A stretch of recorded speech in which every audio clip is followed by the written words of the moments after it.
Tunakata Minembwe sana.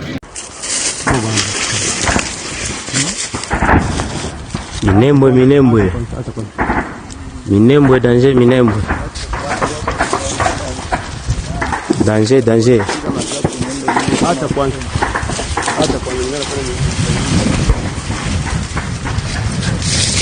Yoka biloko.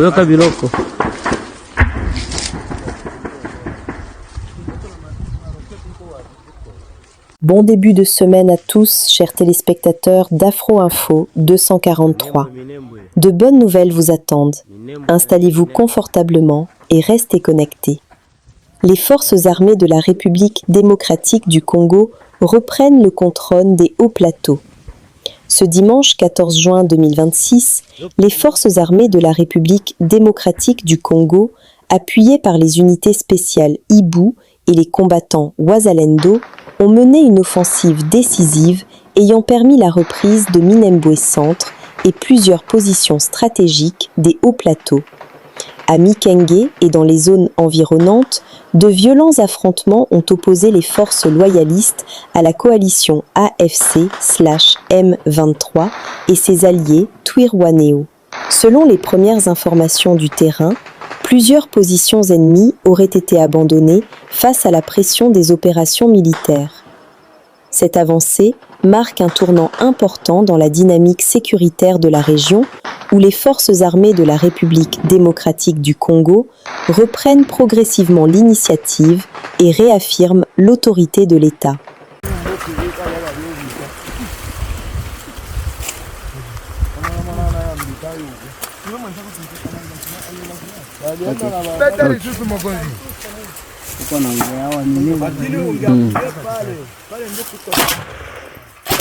Drone hapa Minembwe kati drone peke ampita kupista peke drone Minembwe kabisa hapa bazoba bakufa Mantaba Minembwe ni pori tu. Le message des autorités militaires est clair. La reconquête des zones occupées se poursuit avec détermination. Onde Minembwe centre Minembwe ngo mazo mwamba ya zao. Tunakata Minembwe sana. Na kapine Ringo. Baghdad.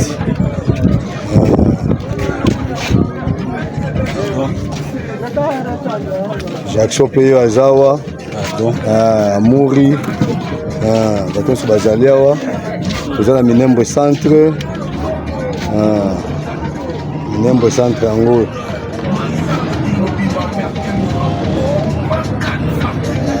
Moga bitachanga pena kati.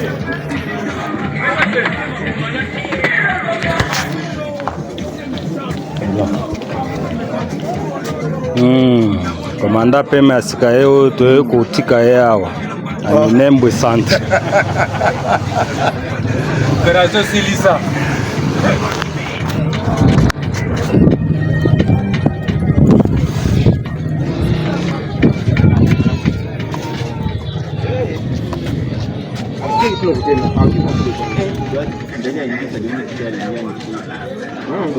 Minembwe centre. Hommage aux forces armées de la République démocratique du Congo, aux Wazalendo et à toutes les forces engagées pour la défense de l'intégrité territoriale. La dynamique est en marche. L'État reprend sa place. S'il vous plaît, prenez 1 minute seulement. Likez et partagez cette information pour qu'elle touche un maximum de personnes. Merci pour votre soutien. Il y a régiment. Nikokota kabisa na chia karibu hapa. Nikikokota tena.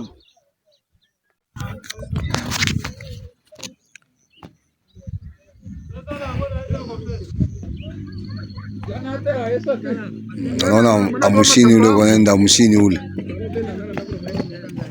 Boswaga.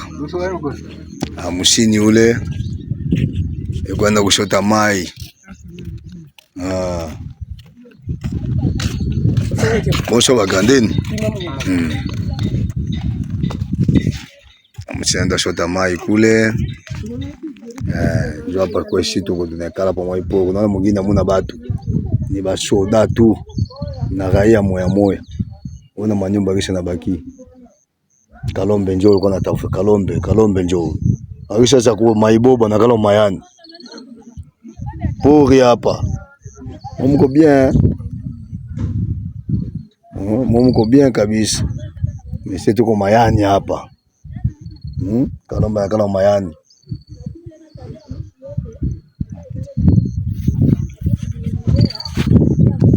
Habari ya masiku mama.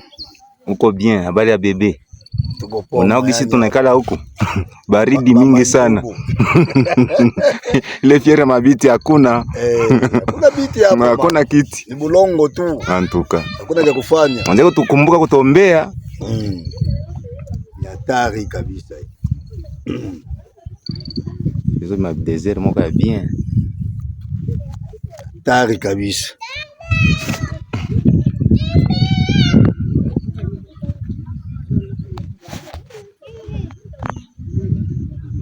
Mwana kwa tuko. Unasikia sikia tu Minembwe, unaona kile kibaridi. Ona kibaridi, unakiona. Ona kibaridi. Mko bien. Naona. Pale kule ndio ngambo kwa aeroport ya avion. Mais avion ya ishuka kitena. Avion ishuka kitena. Milima tu. Ona kibaridi. Ndio ça le mbase. En images, les éléments de la force spéciale FARDC Ibu ont été signalés ce dimanche 14 juin 2026 aux alentours de l'Institut de Minembwe, dans le centre de Minembwe. Leur présence intervient dans un contexte de fortes tensions sécuritaires et d'opérations militaires en cours dans les hauts plateaux du Sud Kivu, où plusieurs affrontements ont été rapportés ces derniers jours. Unasema sasa jina lako nani? Jinangu Mukamba Muganza Deogracias. Unaishi wapi? Naishi Luvungi, quartier Rugobagoba, avenue Njili. Ulifika Mugajaye? Nilifika Mugaja, bazalendo balinikamata. Kila bajija nabo balikuyamia. Lakini kwa bahati mbaya M23 nibeba mkazi na kingufu mkisoda. Na ndio sasa nilitoroka, bazalendo bakanitia mikono yao. Na ndio hivi niko mikono ya bazalendo. Bali ukamatia wapi? Bali nikamatia Mulenge. Ulifika Mugaja sasa haya? Mulenge sasa njoo nikafika Mugaja, basoda bakakuya na basoda. Ndio banifikisha sasa Mugaja. Bo wakati uliingia mu M23 ulikuwa wapi? Depuis niliingia mu kazi ya M23 balitupanisha kuvilima kule Yulu. Fasi gani? Fasi ngambo mwa mtu anaanza fika ngambo ya Biboko kutambuka ngambo ya baneta Biboko. Kuvilima kule Yulu mbali sana. Ndoko kwenye bali mubeba. Ndio. Walikuwa wanafaa banakula chakula banatuima. Ndio tulipata ba miogo tunaenda na lomba tunakuwa nakula ni miogo na mangazi. Aye sasa hivi sasa unaona sasa bakufanyaje? Naona sasa banisamee banihurumie. Banifikishe kama watanifikisha Kiliba. Kiliba nitume habari au nitafute gisi mwataenda Uvira hospitali general.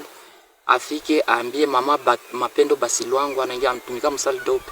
Bakuye baambie dewe ko pale lakini bali mnasaka. Mukamba.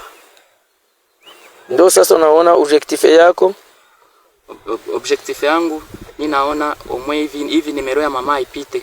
Mwenye sasa tulipima fia ka décrocher. Omwe tufike pale ku general Uvira au bafike Kilibula, bambie deo bali munasa iko mikono ya basoda. Ulisema sema bali mulifika Kigongo, mlifika Kigongo wapi? Kigongo. Makobola. Makobola siku tulikuyaka njoo tuko naenda njoo tulifika Kigongo Makobola. Mkarudia sasa haya. Mkurudia njoo nikaanza narudia sasa yeye vilima na njoo kisikubali nasi. Massissi, la cité de Kibabi, dans le territoire de Massissi, est passée sous contrôle des FARDC Wazalendo à l'issue de combats contre les rebelles rwandais du M23 ce 14 juin 2026. Les rebelles ont été contraints de se replier de Kibati et se diriger vers la cité minière de Rubaya. Plusieurs rebelles neutralisés.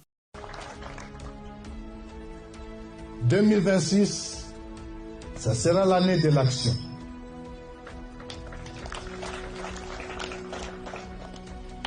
Le seul verbe qui est devant nous, c'est avancer. Si vous attendez reculer, ce n'est pas nous. On dirait que chez Rebelle, le verbe avancer a changé de sens. Au lieu de progresser, certains discours tournent en rond, avec beaucoup de bruit, mais peu de direction. Quand on parle de marche vers Kinshasa, la réalité semble parfois raconter une autre histoire, celle d'un mouvement qui se cherche encore lui-même. S'il vous plaît, prenez une minute seulement. Likez et partagez cette information pour qu'elle touche un maximum de personnes. Merci pour votre soutien. Nord Kivu, des Wazalendo signalés à Ngadi à Beni, la population espère un renforcement de la sécurité. Ce dimanche, 14 juin 2026, des éléments Wazalendo en provenance de Butembo ont été signalés dans le quartier Ngadi, en ville de Beni. Leur présence intervient dans un contexte marqué par une recrudescence des attaques meurtrières attribuées au ADF dans cette partie du Nord Kivu. Ces dernières semaines, le quartier Ngadi a été durement touché par plusieurs incursions armées, ayant coûté la vie à de nombreux civils innocents et provoqué une vive inquiétude au sein de la population locale. L'arrivée des Wazalendo est perçue par plusieurs habitants comme un appui supplémentaire aux efforts de sécurisation de la zone face à la menace persistante des ADF. La situation reste suivie de près par la population de Beni. Hapa tuko Ngadi. Gisi tunabambia hapa iko raia nasimama ange nyoka isikulume. Tulitoka na shie Butembo juste kurenyo kukuya representer population ya Butembo kurenyo. Alors tunafurahi kuona usi wazalendo we wanatoka Butembo, wazalendo wa Tabora wenye wiko na shuka mpaka waende tafuta ule adui ambaye iko na uwa kila siku population. Yaani kama tunafanya hii video haiko mubaya. Tunafanya hii video kusema kama ni wakati yenye sasa ADF nayo inanjalia. ADF ilikuwa na tumasakre sasa na shie population ni wakati yetu yenye tuna masakre inalu. Alors population ya vile ya Butembo tuungane tusaidie batoto yetu bamalize hii vita. Hii ya ADF inatusumbua sana kabisa. Mezosi tunapenda wazalendo wote bebiko Butembo bajikosantre bajimobilize nabo bakuye kutana benzabo huku bakepiga vita ya ADF hii iko natusumbua kila siku yenye ADF na wakubwa bashafa sambla bashaka tuinyore. Voilà hapa iko raia nasimama nasema ange nyoka isikulume di. Tuko Beni leo iko dimashe mwi magharibi. Unaona hii population inafurahi sana kuona bazalendo biko nafika. Population inafurahi. Na siye kome raia nasimama tulisema tukuye hakikisha tuone kabisa kama kweli wazalendo wiko nakuye. Alors tunasema big up mzee Fisto Isambiro, big up mzee Clovis Mutuba, yebe mko ajimobilize kila siku juu ya vile yenyu ya Beni. Vraiment courage kwenyu na tunaamini kama Mungu atasaidia wazalendo watamaliza hii vita ADF kwa tusumbua kila siku. Ange nyoka isikulume. Ceux qui n'ont pas compris que les changements sont partis à Beni, à Kinshasa, je ne sais pas où. Et la question que j'ai posée à M. Swam l'autre fois, le nouveau représentant du secrétaire général, il a dit, mais même la MONUSCO a quitté une bonne partie pour aller à Beni. Mais quand on va arriver à Beni, vous allez faire quoi maintenant? Il m'a seulement dit, donc tu as l'intention d'arriver à Beni. J'ai dit, tu as compris. Justement, ceux qui sont partis sont partis. Ils nous attendent là-bas. D'autres sont en train de rentrer à Katimini. Mais vous qui êtes restés, ne pensez pas qu'il y a des provisoires. Dans la vie, il n'y a pas de brouillon. Commençons à nous organiser. Nous savons qu'il y aura des résistances. Il y aura des menaces. Nous savons qu'il y a des nostalgiques. Qu'on revienne comme ça ne viendra plus jamais. Nous sommes en train d'amener ces changements. Faisons seulement en sorte que ces changements soient dans la bonne direction. Et c'est ça notre ambition. Notre ambition, c'est un Congo démocratique, un Congo bien géré, un Congo bien gouverné. Quand certains parlent de révolution, D'autres entendent surtout un long discours avec itinéraire déjà tracé, mais sans billet retour pour la paix. Rappel utile, ce ne sont pas les interviews qui reconstruisent un pays, ni les slogans qui effacent les souffrances des civils. L'ONU écoute, la diplomatie observe, et les populations, elles, attendent surtout une chose simple, la fin des armes, pas la promotion des porteurs d'armes. Au Congo, ce ne sont pas les déclarations qui manquent, ce sont les solutions qui tardent. S'il vous plaît, prenez une minute seulement. Likez et partagez cette information pour qu'elle touche un maximum de personnes. Merci pour votre soutien. Augustin Kabouya, présent au rendez-vous de l'opposition congolaise. Prétend avoir gagné les élections dans ces pays comme président de la République. Avec des gens pareils. C'est pourquoi je vous ai dit ici que c'est un frère Edouard.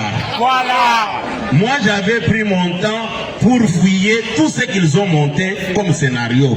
Et puis, bayokanaki bangonyos. Tolata ba chemise ya pembe, ceux qui te soupelaient en ba tomate, comme ça ba lobake, bazoki sibiso. Voilà encore le scénario. Frère Edouard Kewang. Même nos amis, je ne veux pas qu'un jour qu'on puisse dire que non, le secrétaire général avait réuni les militants pour dresser les membres de son parti contre les Misananouana. Bomoni Biloko Aboui, un père de famille, Akeko Zambongo Yabatu Yakagame, na Kabila, na Katumb, pour justifier cet argent. Bozo mon Abatu Yaboui. Oui, il devait se vivre. Yango Nazakolo Baboui. Quel aksakate que Tolingi Mokonzamboka pour ba poste. Puisque awa banda ba monter ba scénario na bando zela na mona bato ba mobiliser ba état major na bango pona ko démentir biloko oyo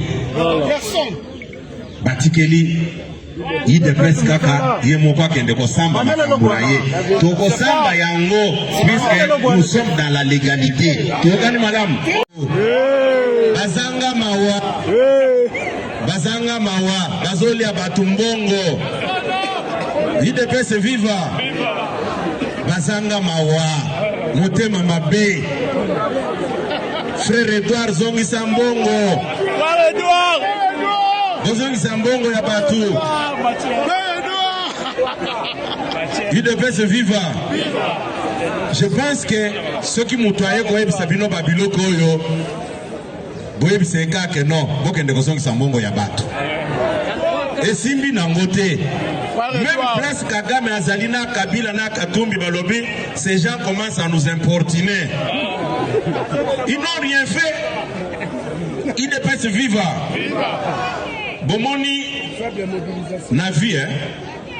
Il faut qu'on soit honnête dans Makamuyo Zosal. Bamonte, Babiloko, Bamonte, Babiloko. Les autres sont allés même plus loin à Koloba. D'ici là, l'Union européenne va sanctionner. Oh, papa. Union européenne wana ekomika kandenge wana bokebo boutique loko na bino makamongo ba boutique kango bandakala. Obo ki lelo bazolo ba ono faut du progrès eza milice non. Di telanga article oyo ya Jeune Afrique wana. Et puis na koyebisa bino mutokoma article wana. Un journaliste katumbiste ya makila. Voilà. Depuis quand les Kinabiso Jeko a comme un fort du progrès. Puisqu'il y a un mouvement vision Fachi. Et ça bon côté. Bon, il n'y a pas un crime parfait. Bakei, Bazi et Longina Batier. Vous en avez tant on a tangi biloko yo na lobby, ça c'est du n'importe quoi. Dans un téléphone nangai. Na bengi mutokomaki article oyo. Na lobby d'abord mutio tie place wana azalaka mutu fort du progrès te. Azana mouvement na ye kombo vision Fachi. Oh non, na kendeki to solaki na ngala bino peut-être de bonne foi asololaki na yo, mais yo ozaki na mission na yo, oh bandanga, s'il faut poser la question aux gens, à ce qui concerne l'IDPS, responsable de l'IDPS, c'est Zalingaï, tos amis Balete, il fallait venir vers moi, n'a pas sa vraie information. Voilà comment maintenant vous avez créé des mensonges. C'est les jours où ils ont planifié. Ça, c'est l'article où ils ont un laboratoire à Katumbi pour préparer les esprits que l'IDPS a une milice. Non, soyons sérieux. Quand on est en opposition, on a créé une milice. Seulement quand nous arrivons au pouvoir, c'est à ce moment-là que nous allons créer une milice. C'est qui n'importe quoi. Armée, la police, ils sont au service en Inde. C'est au service du pays et du chef de l'État. Ils ont été. Bilo Konyo Sobosako, oh, il dépêche ces la milice. Non. Et ça le Kouta. Est-ce que les lots, tous les faux militaires, les faux policiers, Bango va créer le fort du progrès na Bango. Ce qui n'est pas Fayoul na Faden House, Azan a fort du progrès na ye. Bango ne appelle ça qui va machette. Dis, donc c'est une image à machette wana. Papa, au type bien né. Namoni ba image moko oyo Fayoulou. Abosani ke ami sopela ki ba biloko na mutu. Abosi ka azoki. Non. Après, tant waza ko accorder interview na nini na bande kwa TV5 na ebiso ki bazali awo. Abosani ke mutu na ye ezaki kovo eloko moko ezate me ayoko zosparadra akambi na mutu awa pour non, soyons sérieux. Puisque ba image wana ezaya après marche. Tokani madame. Tokani madame. Sikoyo biloko balobaki que non, babeti ba Fayoulou, bazokisi Fayoulou. Et puis ce qui est plus grave, baké ko fabriquer moi mutunaye moko o babomi. Un certain Kabeya alias Ngajaja dit Tchelanga nanu image wana. Il a joué son rôle d'Ngajaja. Bon balancer image wana. Puisque ce qui papa azamuto alukuta, moi na kozala ndenge nini. Oui, c'est mon tu as failli wana, tia image wana. Ça va.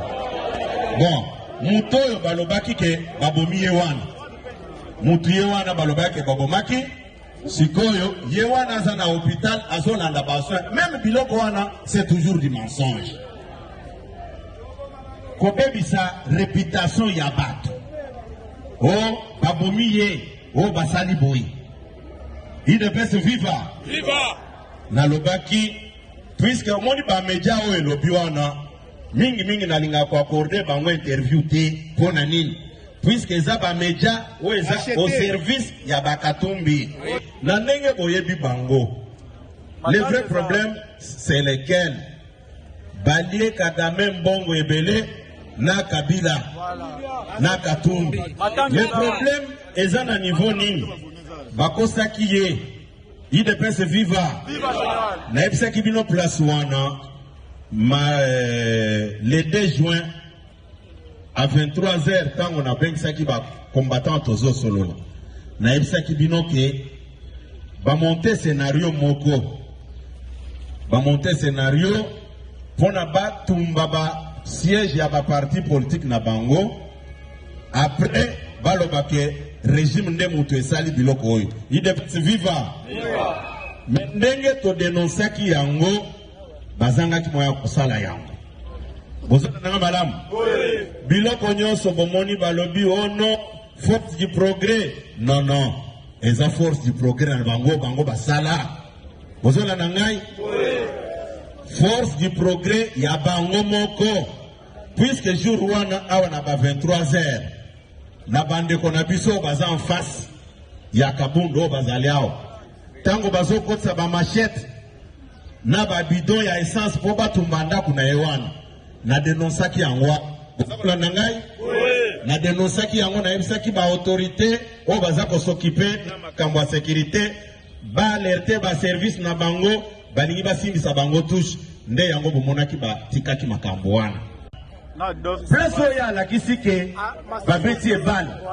Mais toza mibali toza bato. Bouton ya pamba soki ezio kaka na niveau awa pamba. Ezo peso fièvre ya makasi. Oko tambola même te. Mais mutoazi bal, azui bal, azo tambola. Et coup de chapeau na infirmière wana. Comment l'infirmière wana maboko? Comment l'infirmière wana maboko? Comment expliquer yo lobi babeti obat ozo benga bato obo filmer maman na lobi te aba filma kate vanda nanu oza na compétition na nani il ne peut se vivre yango na lobaki boye lelo esengela ki topesa la vraie version que tout ce que nos amis ont brandi ce n'était que des montages pour justifier l'argent de Kagame et de Joseph Kabila. Kabila et Kagame et Katumbi sont en train de dépenser des millions et pas aventuriers. Pour bakoli bazoli abangoka kambongo. Bozole na malam. Bozole na malam. Les opposants congolais. Les opposants congolais à la recherche de l'argent. Bozongi sambongo ya bato. Bazanga mawa. Esimbite neke basala ki pe ya ville morte esimbaki. Puisque ndenge bazana. Et puis ce qui m'a fait rire c'est quoi? Ndeko nabiso délice sang. Place oya la kisike babeti ebal. Mais toza mibali toza bato. Bouton ya pamba soki ezio kaka na niveau awa pamba. Ezo peso fièvre ya makasi. Oko tambola même te. Mais mutoazi bal, azui bal, azo tambola. Et coup de chapeau na infirmière wana. Bobete l'infirmière wana maboko. Bobete l'infirmière wana maboko. Comment expliquer yo lobi babeti obat ozo benga bato obo filmer maman na lobi te aba filma kate vanda nanu oza na compétition na nani il ne peut se vivre yango na lobaki boye lelo esengela ki topesa la vraie version que tout ce que nos amis ont brandi ce n'était que des montages pour justifier l'argent de Kagame et de Joseph Kabila. Kabila et Kagame et Katumbi sont en train de dépenser des millions et pas aventuriers. Pour bakoli bazoli abangoka kambongo. Bozole na malam. Bozole na malam. Ceux qui botali bango nyonso tala sesanga yewan. Zongi sa place one. Tal. Balango kaka. Ah papa. Pantalon ezana makilate. Or zoto bakwis pantalon de oui makile suki kaka na chemise tala nanu ata bino moko etoboli pete ite vivre les opposants congolais à la recherche de l'argent. Bozongi sambongo ya bato. Bazanga mawa. Bazoli ya bato mbongo. Il ne peut se vivre. Bazanga mawa. Motema mabe. Frère Edouard zongi sambongo. Bozongi sambongo ya bato. Il ne peut se vivre. Je pense que ceux qui m'outoyaient quand ils sabino babilo koyo, boye biseka que non, bokende kozongi sambongo ya bato. Et simbi nangote. Un certain Kabea alias Ngajaja dit Tchelanga nano image wana. Il a joué son rôle d'Ngajaja. Il y a comédien. Balancer image wana. Puisque ce qui papa azamuto alukuta, moi na kozala ndengeni. Oui, c'est à mon tour failli wana, tia image wana. Quel fils? Tanga diadia. Ça va. Bon. Muto balobaki ke babomiye wana. Mutu ye wana balobaki babomaki Sikoyo, yewana za na hôpital, azolanda bassoin. Même biloko wana, c'est toujours du mensonge. Kobebisa réputation ya bato. Oh, babomi ye, oh, basali boui. IDPS viva. Viva. Nalobaki, puisque au moni ba media o elobi wana, mingi na linga ko accorder bango interview te pona nini. Puisque eza ba media o eza au service ya bakatumbi. Ozola na malamu. Yango na mona ka ça ne sert à rien que na banda ko bebisa intelligence nangai, énergie nangai pona ko accorder bango interview. Moi je me contente na ba media na biso ya ba congolais na ba réseaux sociaux abu pia. Puisque tala biloko nyonso ba relayer ba pesi bango ligne éditoriale bango nyonso. Félicitations na ba congolais de bonne qualité. Ba journaliste de bonne qualité oyo balobaki bosolo. Vous savez na nangai bobetela ba journaliste wana. Nous sommes arrivés à la fin de cette édition. Merci à vous de nous avoir suivis jusqu'ici. Si vous avez apprécié ces contenus, n'oubliez pas de vous abonner à notre chaîne, d'activer la cloche de notification pour ne rien manquer de nos prochaines vidéos. Likez et partagez cette vidéo. On se retrouve très prochainement. À bientôt.